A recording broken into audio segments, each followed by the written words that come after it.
Good morning students. Very good morning. कैसे हैं आप सभी? आई थिंक आप सभी बहुत अच्छे होंगे। मैं doctor Anuj Kumar, associate professor, government college Dholpur. आज हम एक नई यूनिट प्रारंभ करेंगे बीए पार्ट थर्ड के लिए, साख सर्जन।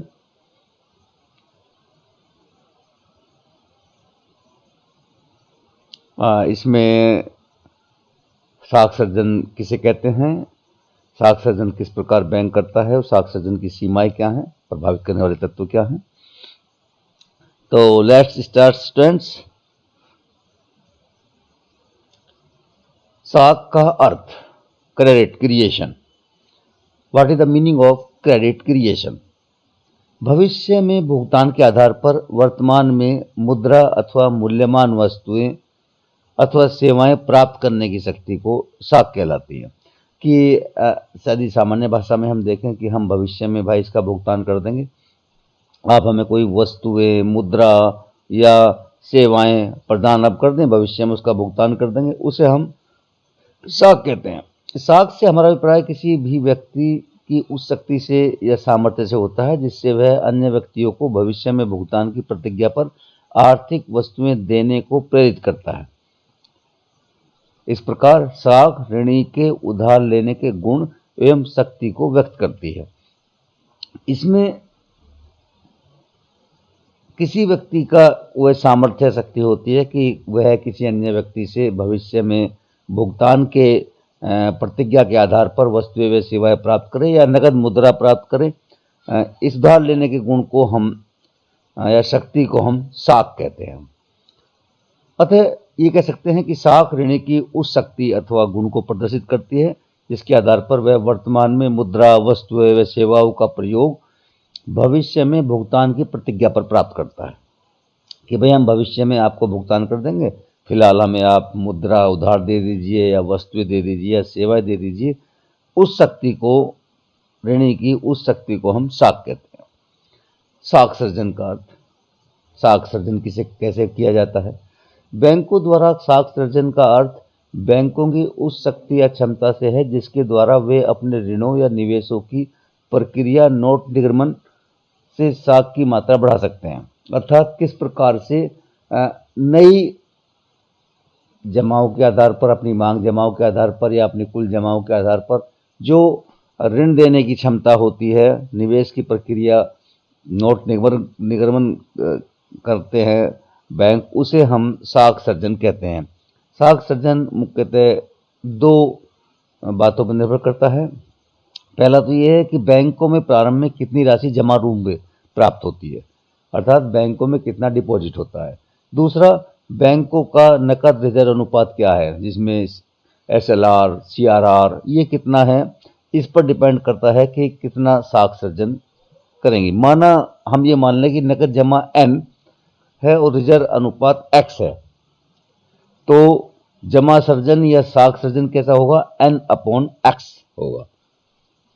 कुछ भी मान लेते हैं, जैसे कि हमने मान लिया, एक एग्जाम्पल ले लेते हैं कि किसी बैंक के पास 100 रुपये नकद जमा के रूप में आते हैं और जो रिजर्व अनुपात है, अपने पास रिजर्व रेशो रखने का जो होता है राशि, बैंकों का नकद रिजर्व अनुपात, वो 20% है। तो साख सर्जन क्या होगा? साख सर्जन हो जाएगा 100/20 × 100 अर्थात 500 रुपये।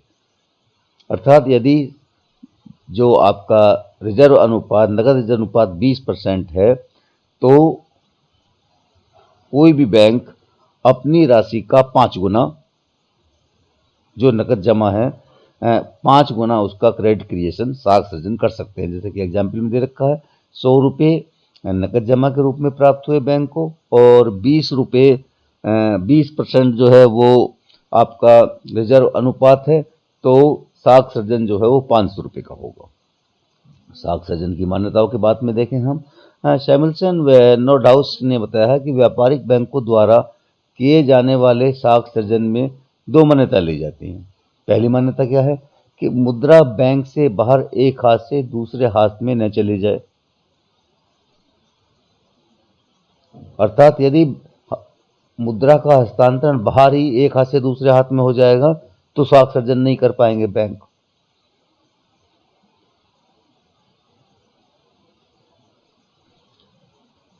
दूसरा, बैंक अपने पास अतिरिक्त रिजर्व अनुपात ना रखे। जो रिजर्व अनुपात बैंक को दिए निर्धारित हैं उनके अलावा कोई रिजर्व अनुपात ना रखे।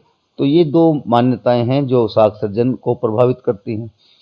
जैसे कि अभी हम जो एग्जाम्पल ले रहे थे कि साख सर्जन 500 रुपये का हुआ, यदि मान लो हमारे पास जमा जो है वो 90 रुपये ही हैं तो साख सर्जन कितना होगा, 90/20 मल्टीपल बाई 100, इस प्रकार से 450 रुपये का हो जाएगा। यदि बैंक रिजर्व अनुपात बढ़ा दे तो साख सर्जन में कमी हो सकती है या साख सर्जन में वृद्धि हो सकती है। किस प्रकार से हो सकती है? साख सर्जन में वृद्धि हो सकती है कि यदि रिजर्व अनुपात जो है वो घट जाए।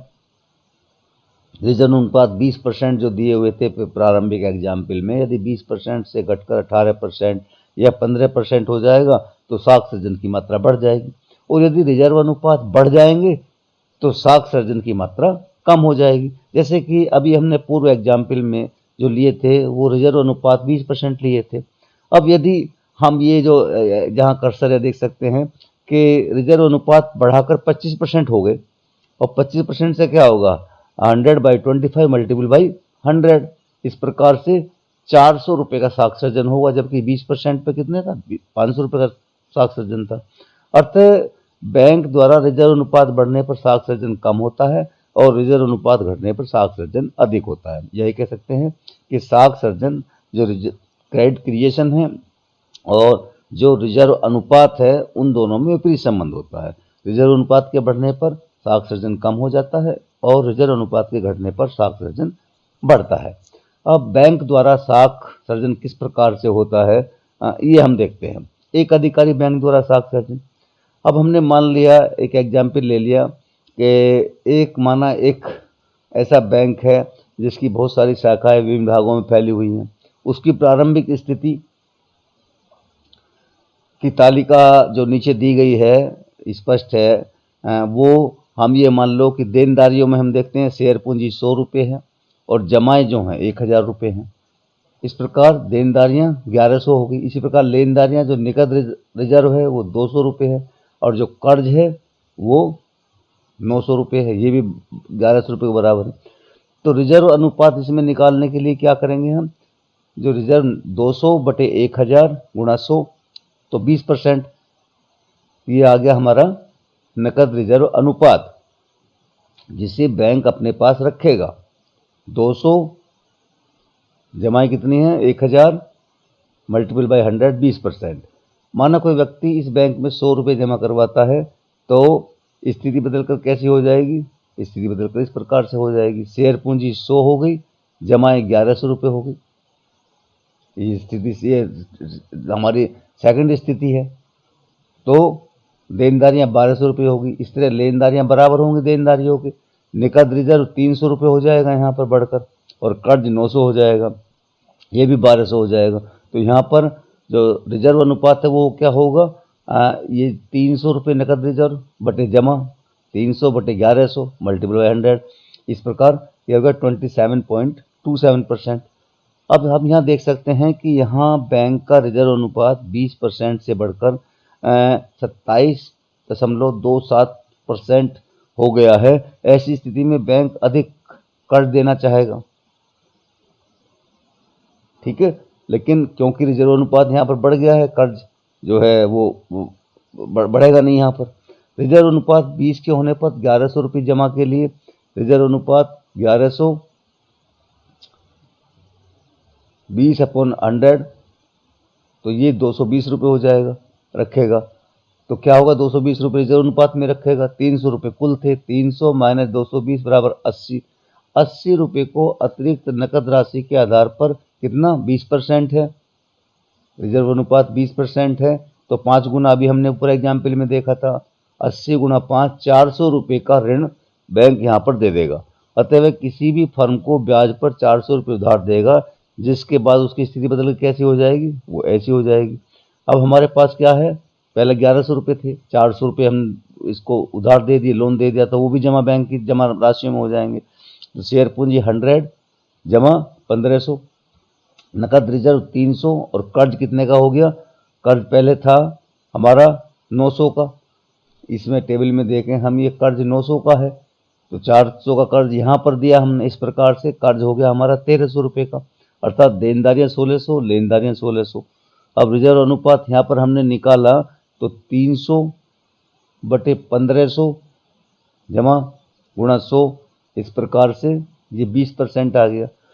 उपरोक्त वर्णन से हम देख सकते हैं कि स्थिति फर्स्ट और स्थिति थर्ड में यदि हम तुलना करें तो हमें पता चलता है कि स्थिति थर्ड में बाईं तरफ बैंक की जमा में 500 रुपये की वृद्धि हो गई है, जबकि दाईं तरफ नकद रिजर्व में 100 रुपये की वृद्धि हुई है और कर्ज में 400 रुपये की वृद्धि हुई है। इस प्रकार बैंक में 100 रुपये की नकद जमा आने पर 500 रुपये की कुल जमा उत्पन्न हो गई है। इसमें 100 रुपये की जमा तो स्वयं ग्राहक की थी और 400 रुपये नई साख जमा बैंक अपनी तरफ से उत्पन्न हो गई है, क्योंकि हमने 20% नकद रिजर्व माना है। कई बैंक केवल एक नई नकद जमा, ये अलग भी वो हो सकता है। माना कि किसी बैंक में 100 रुपये की नई नकद जमा प्राप्त होती है और रिजर्व अनुपात 20 है, तो साख निर्माण की प्रक्रिया कैसी होगी, साख निर्माण की प्रक्रिया ऐसी होगी। प्रथम बैंक क्या करेगा, 100 रुपये नई जमा हुई, रिजर्व अनुपात 20 है, नया कर्ज कितना दे देगा, 20 रुपये अपने पास रखेगा और 80 रुपये का कर्ज दे देगा। अब द्वितीय बैंक 80 रुपये नई जमा हुई, इसमें से 16 रुपये रिजर्व अनुपात, 64 रुपये नया कर्ज। इस प्रकार से क्या होगा, ये कुल नई जमा 500 रुपये होगी, रिजर्व अनुपात कितना होगा 20%, 100 रुपये होगा, 400 रुपये का ऋण दे दिया जाएगा। इसमें भी गुणक प्रणाली की बात जैसे मल्टीप्लायर में काम होता है, इसी प्रकार से क्रम देखा जाता है। नकद रिजर्व अनुपात 20% होने पर कुल साख में वृद्धि नई जमा के 5 गुना होता है। हमने देखा 20% होगा तो 5 गुना, 25% होगा तो 4 गुना। माना प्रारंभिक जमा 100 रुपये हैं और बैंक 20% रिजर्व अनुपात में रखता है, तो जमाओं का क्रम कुल जमा वो जैसे अभी हमने निकाला 100 बटे 4 बटे 5 गुना 100, 4 बटे 5 का वर्ग गुना 100, 4 बटे 5 की 3 गुना 100। इस प्रकार से असीमित ज्यामितिक सीरीज के जोड़े की विधि से कुल जमाएं जो हैं वो 500 रुपये हमारे यहाँ पर आ जाएंगे, अर्थात 100 रुपये की कुल नकद जमा में 500 रुपये की कुल जमा का निर्माण होता है। कई बैंक नई जमाएं अथवा ऋण जमा की संतान है, व जमाएं ऋण की संतान है। ये किन्स ने एक लाइन कही थी कि नई जमाएं अथवा ऋण जमा की संतान है और जमाएं ऋण की संतान है। इसे हम बहुगुणी साख सृजन भी कहते हैं। किसी भी देश में कई बैंक होते हैं और उनमें निरंतर कई जमाएं प्राप्त होती रहती हैं और वे अपने पास रिजर्व अनुपात रखकर शेष राशि को लोन पर दे देते हैं, ऋण पर दे देते हैं, उधार दे देते हैं। इससे अर्थव्यवस्था में साख निर्माण की प्रक्रिया निरंतर जारी रहती है। इसलिए कहा जाता है कि ऋण जमा की संतानें हैं। जो जमा होगा उससे ऋण डेवलप होंगे, ऋण क्रिएट होंगे, और जमा ऋणों की संतान है। जो ऋण दिए जाते हैं वो पुनः बैंक में जमा हो जाते हैं, सारे के सारे ऋण कैश में नहीं दिए जाते। तो इसी प्रकार से कह सकते हैं कि ऋण जमा की संतानें हैं तथा जमा ऋणों की संतान। प्रोफेसर किन्स ने इस लाइन को बोला था कि ऋण जमा की संतान है और जमा ऋण की संतान है। इस कथन के रूप में चरितार्थ होता है कि लोग अपनी नकद बचतों को बैंकों में जमा रखते हैं, तो ये जमा प्रारंभिक जमा या नकद जमा कहलाते हैं। जब कोई व्यक्ति ऋण लेता है तो ये बैंक अपने नकद जमाओं को कुछ प्रतिशत अपने पास में, रिजर्व जो अनुपात है उसको अपने पास में रखकर, शेष नकद कोष को रखकर राशि को बाकी को जो उधार दे देती है, लोन दे देती है। बैंक के उधार दी गई राशि नकद रूप में न देकर ऋणी के खाते में जमा कर देते हैं। इस प्रकार ऋण से प्राप्त जमा को व्युत्पन्न जमा या साख जमा कहा जाता है। इसकी कुछ मान्यताएं हैं। पहला ये है कि व्यक्ति ऋण राशि को उसी बैंक में जमा करवाता है। ऐसा नहीं है कि यहाँ से ऋण लिया किसी दूसरे बैंक में जमा करा दिया, और ऋणी उस राशि को नकद लेकर दूसरे बैंक में जमा करवाता है। ऐसा भी हो सकता है कि यहाँ से पूरी नकद ले ले किसी दूसरे बैंक में जमा करा दे। तो ये एक टेबल पुनः दी हुई है। प्रारंभिक जमा 10,000, अंतिम रूप से 1 लाख होगा। जो नकद रिजर्व अनुपात 10,000 होगा, 90,000 के ऋण दे दिए जाएंगे और व्युत्पन्न जमा 90,000 हो जाएगी। तो जैसे कि अभी बताया कि वही है, आगे हर चक्र चलता रहेगा, अंत तक जैसे गुणक की क्रिया में चलता है कि 10% अपने पास रिजर्व अनुपात रखेगा और बाकी का साख सृजन की प्रक्रिया लगातार चलती रहेगी जब तक के प्रारंभिक जमा जो है वो आपकी 1,00,000 नहीं हो जाती हैं और 90,000 के ऋण उत्पन्न नहीं हो जाते हैं।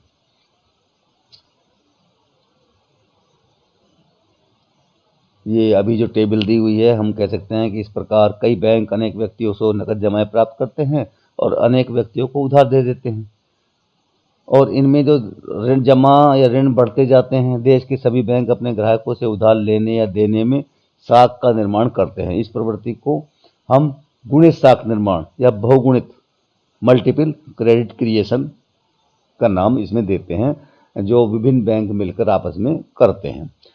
कुछ साख निर्माण की सीमाएं हैं, बाधाएं हैं या साख निर्माण को प्रभावित करने वाले तत्व हैं, घटक हैं।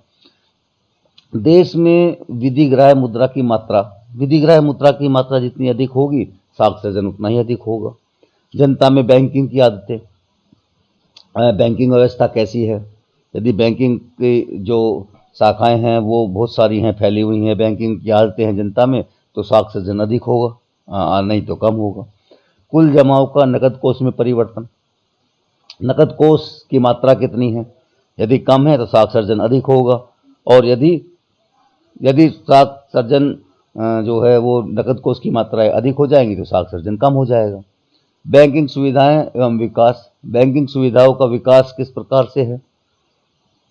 यदि बैंकिंग सुविधाएं अधिक हैं, जनता में बैंकों की आदत है, जमा करने की आदत है, लोग अपने पास होर्डिंग नहीं रखते हैं, तो क्रेडिट क्रिएशन अधिक होगा, अपितु नहीं तो विपरीत क्रम में कम होगा। व्यापारिक दशाएं कैसे हैं?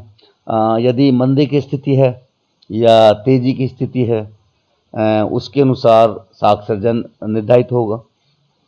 केंद्रीय बैंक की मौद्रिक नीति कैसी है? जैसे कि अभी हमने देखा, विस्तार की नीति है, संकुचन की नीति है। विस्तार की नीति है तो क्या होगा? मान लो मंदी की स्थिति चल रही है तो मौद्रिक नीति विस्तार की होगी, और विस्तार के अनुसार क्या होगा? अधिक क्रय शक्ति का निर्माण किया जाएगा अर्थव्यवस्था में, अर्थात क्रेडिट क्रिएशन अधिक होगा, जो रिजर्व अनुपात है वो कम कर दिए जाएंगे। इसी प्रकार तेजी के काल में जब इन्फ्लेशन ज़्यादा होता है तो संकुचन की स्थिति होगी, और संकुचन काल में क्या होगा? क्रेडिट क्रिएशन कम होगा। इसी प्रकार से हम कहते हैं केंद्रीय बैंक के पास नकद जमा कोष, जैसे कि SLR CRR है, उनकी कितनी मात्रा, कोष की कितनी मात्रा अपने पास केंद्रीय बैंक रखता है व्यापारिक बैंकों की, उस पर भी क्रेडिट क्रिएशन की मात्रा निर्भर करेगी। यदि नकद जमा कोष अधिक हैं तो क्रेडिट क्रिएशन कम होगा। इसी प्रकार मौद्रिक व्यवस्था कैसी है? राजनीतिक दशाएं कैसी हैं? उथल पुथल की व्यवस्थाएं तो नहीं है, अस्थायी राजनीतिक घटनाक्रम तो नहीं हो रहे हैं, युद्ध की स्थिति तो नहीं है, तो इन पर भी सरकारी नीति कैसी है? यदि सरकारी नीति में विश्वास है तो उस पर भी क्रेडिट क्रिएशन अधिक होगा। अंतर्राष्ट्रीय ऋणों की मात्रा पर भी निर्भर करेगा। जमानत की प्रवृत्ति कैसी है? यदि ऐसा होगा बैंकिंग सिस्टम में कि जमानत की प्रवृत्ति अधिक होगी, लोग बागों पर विश्वास अधिक होगा, यही कह सकते हैं, वातावरण जो है वो सही होगा, राजनीतिक दशाएं सही होंगी, सरकारी नीति अधिक होंगी तो क्रेडिट क्रिएशन अधिक होगा। इसी प्रकार विनियोग के अवसर, किसी अर्थव्यवस्था में विनियोग के अवसर कैसे हैं, निवेश के अवसर कैसे हैं? यदि आशावादी दृष्टिकोण होगा, लाभ प्रत्याशाएं अधिक होंगी तो विनियोग के अवसर अधिक होंगे। विनियोग के अवसर अधिक होंगे तो अधिक क्रय शक्ति होगी, केंद्रीय बैंक जो है वो विस्तार की नीति अपनाएगा और अधिक साख सृजन होगा, क्रेडिट क्रिएशन अधिक होगा। तो ये कुछ ऐसे फैक्टर हैं जो साख निर्माण को प्रभावित करते हैं। इनमें जैसा कि हमने अध्ययन किया, तो साख निर्माण किस प्रकार से होता है स्टूडेंट्स, ये आपने पढ़ा, सॉरी। तो इसमें इतना ही है। इसमें यदि कोई आपको प्रॉब्लम हो तो आप मुझसे संपर्क कर सकते हैं। इसको अच्छे से पढ़िएगा, इसके नोट्स बनाइएगा, कोई प्रॉब्लम हो तो मुझसे संपर्क कीजिएगा। Okay, thank you very much.